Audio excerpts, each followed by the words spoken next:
maanta waxaa madaarka ka dhacay in qaar ka mid ah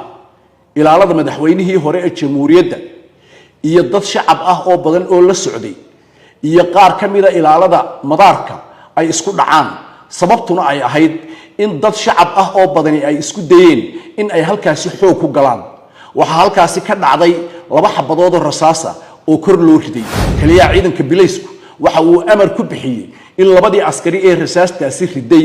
la soo xidho madaxweynihii hore ee qaranka mudane Muuse Biixi Cabdi waxa uu naga mudan yahay qadarin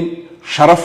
iyo karaamo maanta ay taariikhdu tay 1 bisha 2025 waxaanu ka hadlaynaa arrin ka dhacday madaarka Hargeysa oo ku saabsanayd socdaalkii madaxweynihii hore ee qaranka mudane Muuse Biixi Cabdi uu halkaasi ku yimid ee uu kaga ambabaxay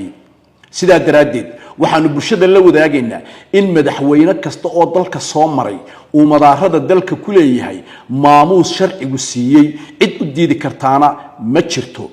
madaxweynihii hore ee qaranka mudane Muuse Biixi Cabdi waxa uu naga mudan yahay qadarin sharaf iyo karaamo maanta waxaa madaarka ka dhacay in qaar ka mid ah ilaalada madaxweynihii hore ee jamhuuriyadda iyo dad shacab ah oo badan oo la socday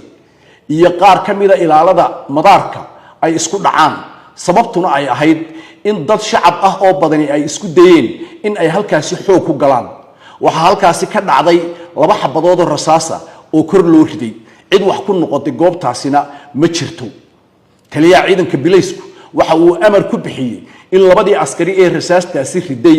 la soo xidho waxa kale oo taliyaha ciidanka bileysku uu saaray guddi baadhiseed oo ah saraakiil sare oo ka tirsan taliska ciidanka bileyska si arrintaasi ay u soo baadhaan